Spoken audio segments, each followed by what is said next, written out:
नमस्कार, मैं हुजूम खान। दिन भर की खबरों में सबसे पहले डालते नजर आज के मुख्य समाचारों पर। महिलाओं को 24 घंटे मोबाइल ऐप से मिलेगी मदद। मुख्यमंत्री बोले पिछली सरकार में राजस्थान बदनाम रहा। राज्य स्तरीय सम्मेलन के दौरान प्रेस वार्ता, सरकार की नीतियों पर सीधा कटाक्ष। हनुमानगढ़ की बेटी मिलनमीत कौर ने एशिया पैसिफिक डेफ गेम्स में जीते स्वर्ण और कांस्य पदक। भद्रकाली मंदिर सड़क का अब होगा जीर्णोद्धार, 50 लाख की लागत से होगा सीसी सड़क का निर्माण। अब खबरें विस्तार से। मुख्यमंत्री भजनलाल शर्मा ने महिला सुरक्षा के लिए 24 घंटे राजकोप सिटीजन ऐप की शुरुआत की। इस ऐप की मदद से महिलाओं को जरूरत पड़ने पर तत्काल पुलिस सहायता मिल सकेगी। ऐप में महिला सुरक्षा सेक्शन में नीड हेल्प का ऑप्शन जोड़ा गया है। इसमें पुलिस को कॉल करने या मैसेज करने का विकल्प जोड़ा है। क्लिक करने के बाद ऐप से महिला की लोकेशन पुलिस के पास पहुंच जाएगी रहेगी, जिससे हमारे जिले की बालिकाएं अपनी शिक्षा प्राप्त करने के लिए या कहीं भी बाहर निकलने के लिए बहुत ही सुरक्षित महसूस करेंगी। अभी वर्तमान समय में रूपेण संस्थिता को चरितार्थ करते हुए दिखाई देती हैं। जैसे रानी पद्मिनी का जौहर, माता जीजाबाई का शौर्य व अनेक राजपूत वीरांगनाओं का अपने पति की प्रेरणा बनकर कई लड़ाइयों की हार होकर कुछ ऐसे साहसिक कदम उठाए जिससे हम सब इस भारतवर्ष में और भी सशक्त नजर आए। आज का हमारा राज्य स्तरीय कार्यक्रम भी कुछ ही आज महिला सम्मेलन का कार्यक्रम, जिला स्तरीय कार्यक्रम हमारे यहाँ हनुमानगढ़ में आयोजित किया जा रहा है। आज सरकार की महत्वपूर्ण योजनाओं की शुरुआत की जा रही है। हमारे हनुमानगढ़ जिले में हर विधानसभा में 5 आंगनबाड़ी केंद्रों का, नवीन आंगनबाड़ी केंद्रों का शुरुआत की जा रही है, जिसमें कि हमारे 25 कुल आंगनबाड़ी केंद्र आज उनका उद्घाटन होगा। साथ ही साथ हमारे यहाँ 1500 रुपये जो प्रधानमंत्री मातृ वंदना योजना में इस राज्य सरकार की तरफ से दिए जा रहे हैं, उनका डीबीटी की उनके खातों में जाएगी। इसी प्रकार आज एक आदर्श आंगनबाड़ी केंद्र हर ब्लॉक पर बनाया जा रहा है। इन सब की विधिवत शुरुआत आज यहाँ पे की जा रही है। आज लखपति दीदी योजना के अंतर्गत लाभार्थियों को यहाँ पर चेक वितरित करके लाभान्वित किया जाएगा। डेमो चेक के माध्यम से यहाँ पे डीबीटी की जितनी भी स्कीमें हैं उन सभी का लाभ दिया जाएगा। मातृ वंदना योजना से मुझे काफी लाभ हुआ है। इससे मुझे जैसे कि जब मैं गर्भवती हुई थी तो मुझे टीकाकरण का लाभ हुआ, क्योंकि सही टाइम पर मुझे टीकाकरण लगे हैं और मेरा आहार पोषण भी सही टाइम पर पहुंचाया गया है। इसके भी मुझे काफ़ी मतलब लाभ हुआ है। और 8वें महीने में मेरी गोद भराई भी की गई थी आंगनवाड़ी के कार्यकर्ता ने, और उसके बाद मेरी डिलीवरी हुई।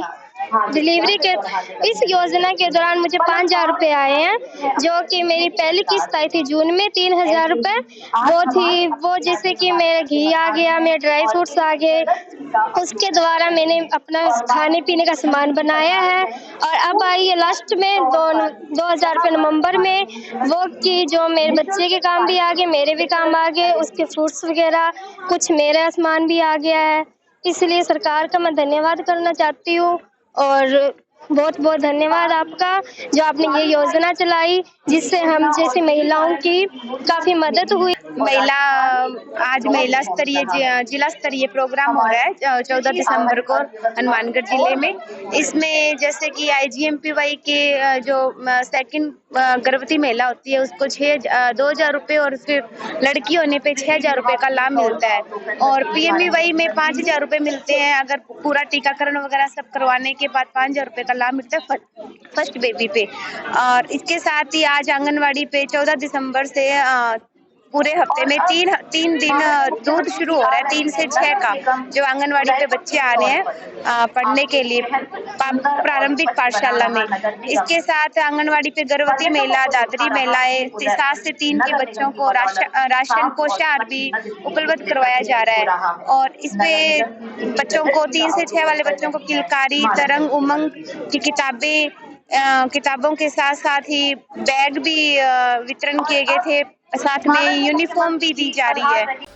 भारतीय कम्युनिस्ट पार्टी मार्क्सवादी का 3 दिवसीय 24वां राज्य स्तरीय सम्मेलन के तहत प्रेस वार्ता का आयोजन किया गया, जहां एक तरफ भजनलाल सरकार की उपलब्धियों का सरकार जश्न मना रही है, वहीं माकपा कार्यकर्ताओं ने सीधा सरकार को घेरा और आमजन विरोधी नीतियों पर खुलकर बोली। पोलित ब्यूरो सदस्य प्रकाश करात, सांसद अमराराम, पूर्व विधायक बलवान पुनिया सहित प्रेस वार्ता को संबोधित करते हुए देश में चल रहे मंदिर मस्जिद विवाद पर भी सरकार को घेरा है। सिर्फ अयोध्या के मसले को छोड़ के जो पहले से उसका कानूनी वहाँ हियरिंग हो रहा था, तो बाकी जगह चाहे वो मस्जिद हो, मंदिर हो, कोई भी धर्मस्थल हो, उसका फिर चरित्र को परिवर्तन करने का या कोई इस पर कानूनी कार्रवाई नहीं हो सकती। इसके बावजूद काशी, मथुरा और अभी संभल में वहाँ के लोअर कोर्ट्स ने इस तरह के निर्देश दिए हैं सर्वे के लिए।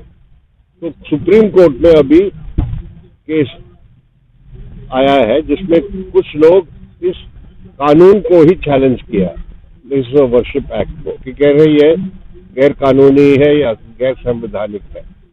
तो सुप्रीम कोर्ट ने अयोध्या के मसले केस में निर्णय जो दिया, जजमेंट जो दिया था 5 जजेस का बेंच, उसमें साफ लिखा है कि अयोध्या का बारे में हम अभी अपने निर्णय दे रहे हैं, लेकिन प्लेसेस ऑफ वर्शिप एक्ट जो है, धर्मस्थल की रक्षा के कानून जो है, वो अभी भी जारी है और वो लागू रहेगा पूरे देश में।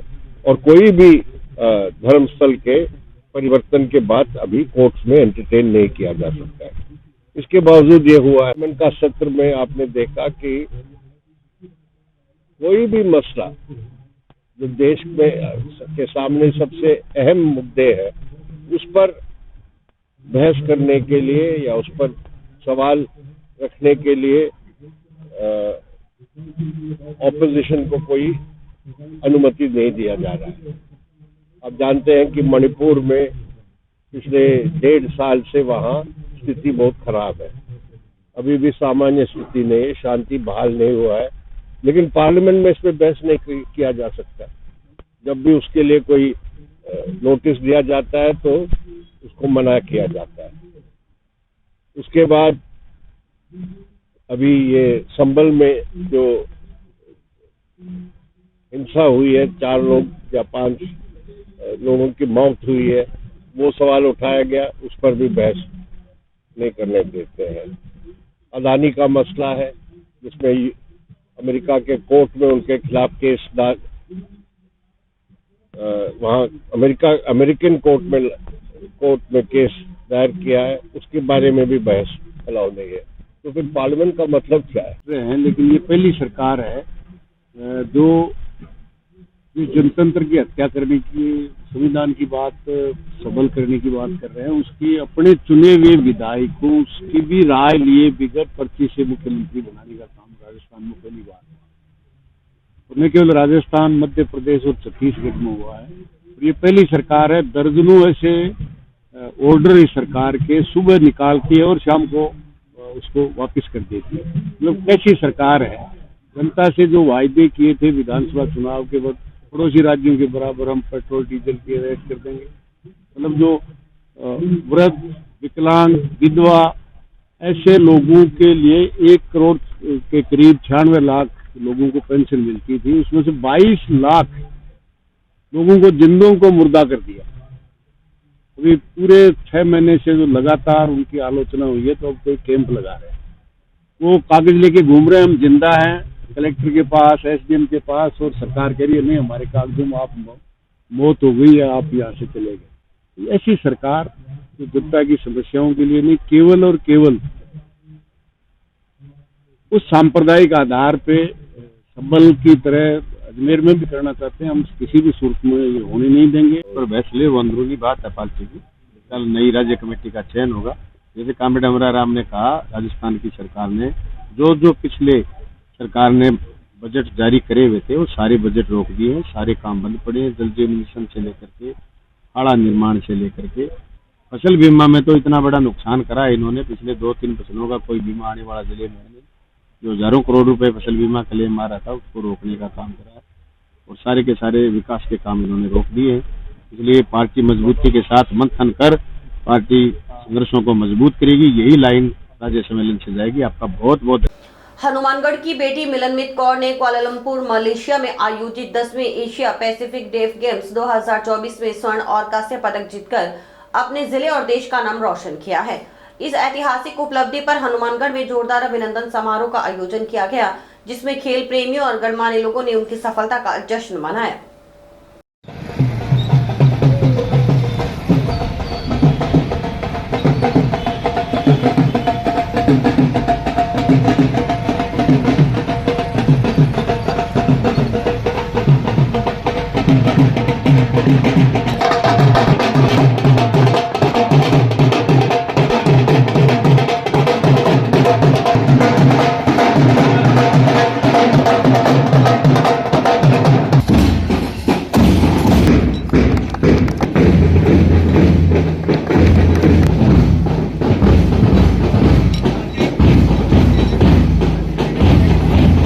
शनिवार को जिला बधिर खेल संघ हनुमानगढ़ द्वारा अध्यक्ष हरीश सोनी और सचिव भवानी शंकर के नेतृत्व में मिलनमित कौर का भव्य स्वागत किया गया। समारोह के मुख्य अतिथि विधायक गणेश बंसल, सीएमएचओ नवनीत शर्मा, एनपीए शिक्षा समिति के कोषाध्यक्ष राधेश्याम लखोटिया व प्रिंसिपल जसविंद्र कौर सोढ़ी सहित अनेक खेल प्रेमी उपस्थित रहे। सभी ने मिलनमित की उपलब्धि को सराहते हुए उनके उज्जवल भविष्य की कामना की। विधायक गणेश बंसल ने अपने संबोधन में कहा कि मिलनमित कौर ने यह सिद्ध कर दिया कि शारीरिक कमजोरी खिलाड़ी के हौसले को नहीं रोक सकती। उन्होंने कहा, मिलनमित ने दिखा दिया कि अगर खेल शक्ति के प्रति अटूट इच्छा और कड़ी मेहनत हो तो किसी भी लक्ष्य को प्राप्त किया जा सकता है। उनकी यह उपलब्धि हमारे क्षेत्र के लिए गर्व की बात है। सीएमएचओ डॉक्टर नवनीत शर्मा ने कहा कि मिलनमित कौर की सफलता ने अन्य खिलाड़ियों के लिए प्रेरणा का काम किया है। उन्होंने कहा कि मिलनमित जैसी खिलाड़ी न केवल मानसिक और शारीरिक रूप से मजबूत होती है, बल्कि अन्य युवाओं को भी अपने सपनों को साकार करने की राह दिखाती है। मिलनमित कौर अब टोक्यो में आयोजित होने वाली 2025 डेफ गेम्स में भारत का प्रतिनिधित्व करेगी। उन्होंने कहा कि मिलनमित की यह सफलता न केवल उनके परिवार बल्कि पूरे देश के लिए गर्व का क्षण है। बहुत ही अच्छा दिन है कि सभी क्षेत्र के विशेष योग्यजन भी एकत्रित हुए हैं। इस तरह कैसे बेटी के सम्मान और प्रोत्साहित करने से दूसरों में भी बल मिलेगा, वो भी अपनी प्रतिभा को निखारते हुए अपने मुकाम को हासिल करेंगे। मैं ऐसी भगवान से कामना करता हूँ। आज संस्था के पदाधिकारियों के द्वारा जो बुलाकर आज सम्मान दिया गया उसके लिए मैं नमस्ते, मेरा नाम मिलनमित कौर है। मैं रहने वाली हनुमानगढ़ की हूँ। मेरा स्कूल पटियाला में है। मैं इससे पहले 5 साल से प्रैक्टिस कर रही हूँ जूडो की, और मेरा जो लक्ष्य है वो ओलंपिक्स है। बिल्कुल मेरे को गोल्ड मेडल चाहिए। पूरी मैंने मेहनत करी है एशिया के लिए। अब इससे पहले मेरे को एशिया में मलेशिया और कोलंबो गोल्ड मेडल प्राप्त हुआ है। इससे पहले जो हमारी तरह नॉर्मल पर्सन है, मैंने उनके साथ भी खेलने की कोशिश करी है, बट उधर मेरे को खेलने नहीं दिया मेरे को। तो मैं काफी उसके लिए कंफ्यूज हो गई और मैं काफी भी उदास हो गई। तो मेरे पेरेंट्स ने बोला कि तुम उदास मत हो, सब कुछ ठीक हो जाएगा। अब उसके बाद इनका जो ये पैरा और उनके साथ मिक्स खेलती थी, सबका टर्न आता था कि वो लोग इंटरनेशनल जाए। अब ये अपने कोचेस से सबसे पूछ रही कि पैरा भी इंटरनेशनल गए, ब्लाइंड भी इंटरनेशनल गए, डेफ की कब टर्न आएगी। दे वाज लाइक कि वेट करो, आएगा, टाइम आएगा। और ये वेट करती रह गई, अपने ट्रायल्स दे रही, बट इनको इंटरनेशनल खेलने को नहीं मिल रहा है। अब उसके बाद इनको कहीं से नोन पड़ा कि यहाँ पे कोई डेफ एसोसिएशन भी है जो इनको इनकी तरह जो बच्चे हैं उनको गेम खिलाता है। तो अब ये पैरा वगैरह में इन्होंने पूछा तो उन्होंने कहा हाँ हम लोग करवाएंगे। अब ये वेट ही कर रही है। लास्ट में ये थक गई कि अब मुझे कहीं और ढूंढो जो मुझे इंटरनेशनल खिला सके, क्योंकि मैं काबिल हूँ इंटरनेशनल खेलने के। फिर Mr Jitendra sir, Bhavani Shankar and Mr Sumit Soni, इनसे इन्होंने कांटेक्ट करा, जिनसे इनको मिस्टर भवानी शंकर का कांटेक्ट नंबर मिला। मध्य प्रदेश में फिर इनके ट्रायल्स हुए इंटरनेशनल के लिए, और आफ्टर दैट ये एशिया के लिए इनका सिलेक्शन हो गया और इनका गोल्ड मेडल आ गया। उससे पहले 3 साल इनका तो वेस्ट हो गया। नोहर के वार्ड नंबर 1 में बहुप्रतीक्षित भद्रकाली मंदिर सड़क का अब जीर्णोद्धार होगा। पालिका अध्यक्ष खातून टाक ने बताया कि नगर पालिका की ओर से करीब 50 लाख रुपए की लागत से सरकारी स्कूल से अग्निशमन भवन के पीछे तक सड़क का निर्माण करवाया जाएगा। सड़क का शिलान्यास पालिका अध्यक्ष खातून टाक व राजस्थान मदरसा बोर्ड की पूर्व अध्यक्ष मैरुनिशा टाक आदि द्वारा संयुक्त रूप से किया गया। इस मौके पर अनेक वार्डवासी मौजूद रहे। करीब 50 लाख रुपए की लागत से यहाँ सीसी सड़क का निर्माण होगा।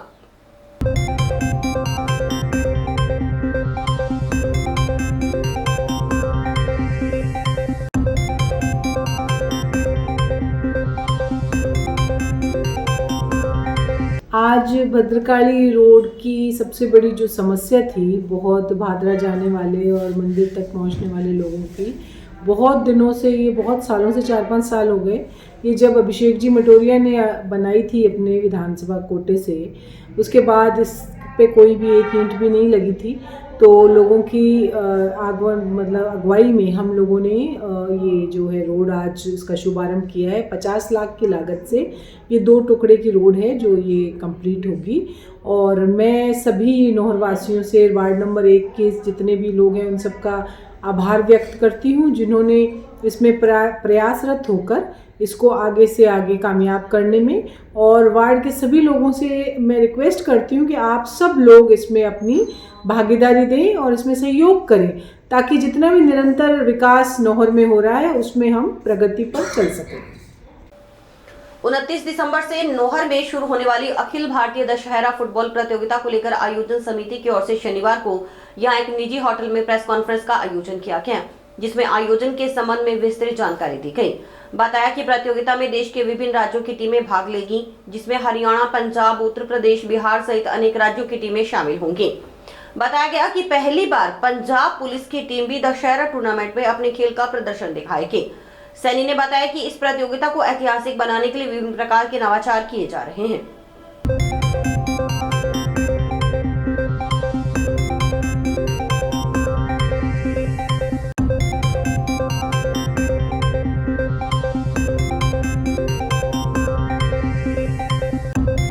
8 दिन का रहेगा। 29 दिसंबर से 5 जनवरी तक चलेगा।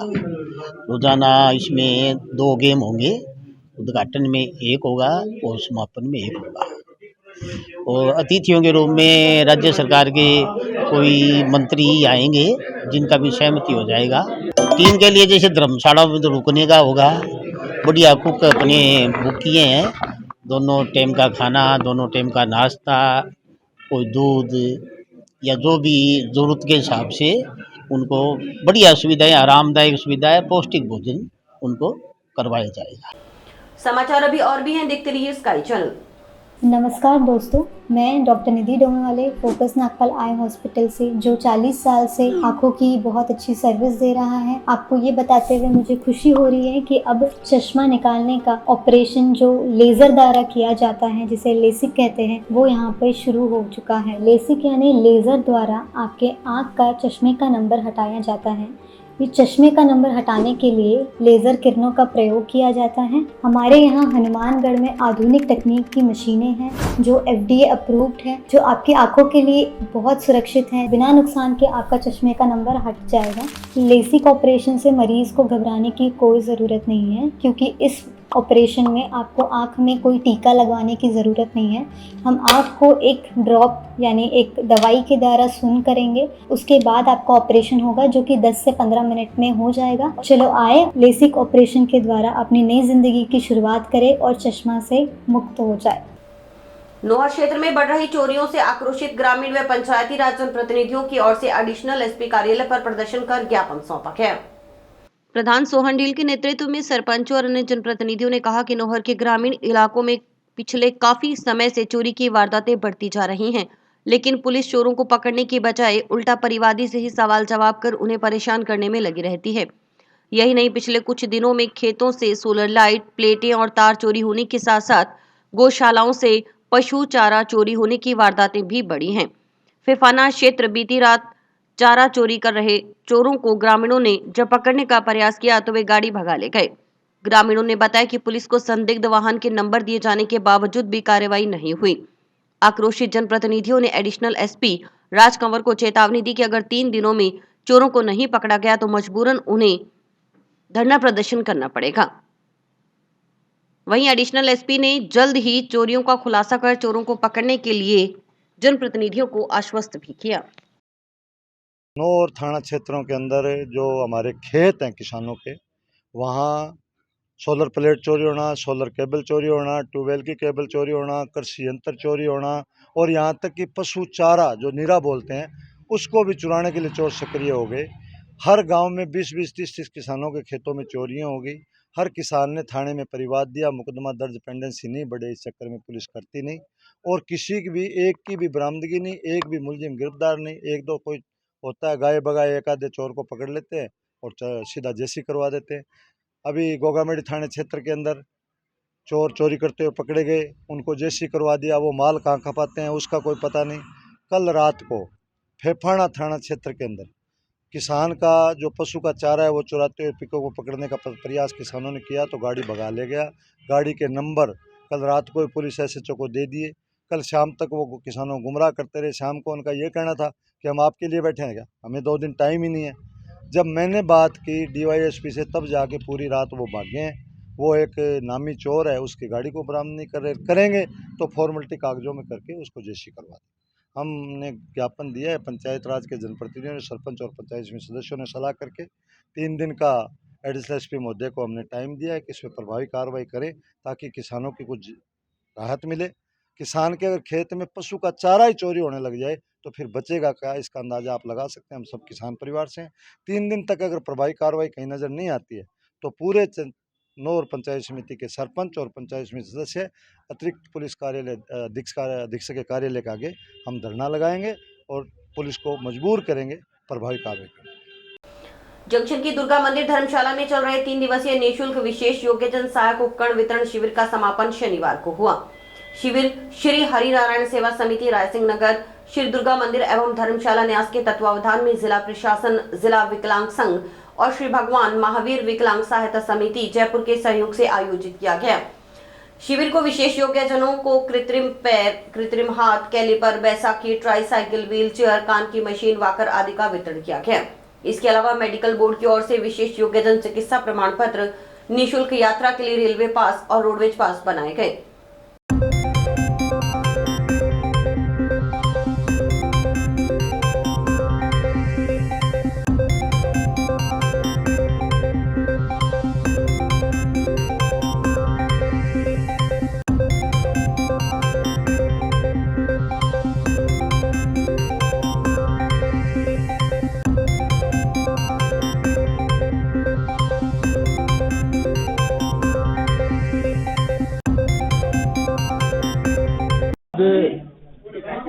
जो दुर्गा धर्मशाला में जो निःशुल्क विकलांगों को उपकरण वितरण कैंप जो लगाया गया है, यह श्री रायसिंह नगर की श्री हरिनारायण सेवा समिति एवं दुर्गा मंदिर धर्मशाला न्याय एवं प्रशासन के द्वारा जो कैंप लगाया गया जो 3 दिन लगातार यहाँ जो चला है, इसके लिए हम रायसिंह नगर की टीम को हम बधाई देना चाहते हैं। जो ऐसा उन्होंने विकलांगों के प्रति सोचा है और विकलांगों के इस उपकरण पाके उस वक्त जो है उनको संबल भी मिला है। इसलिए हम लोग प्रशासन और जो सेवा समिति है उनका बहुत बहुत आभार व्यक्त करते हैं और जो भविष्य में है ऐसे कैंप जो आयोजित होते रहेंगे तो विकलांगों को संबल मिलेगा। हरिनारायण सेवा समिति रायसिंह नगर से हमें ये सेवा का मौका मिला। हम लगातार 3 दिन से रायसिंह नगर से चल के यहाँ सेवा करने के लिए आ रहे हैं और कहते हैं ना, करे करावे आपे आप, मानस के कुछ नहीं हाथ। तो ये परमपिता परमात्मा ने हमारी ड्यूटी लगाई है, हमने कुछ नहीं किया, ऐसा मेरा मानना है। धन्यवाद। और यहाँ आके लगभग 3 दिनों में 300 लोगों ने लाभ प्राप्त किया है। और इसी के साथ समाचार समाप्त हुए। रोजाना देखते रहिए समाचार। नमस्कार।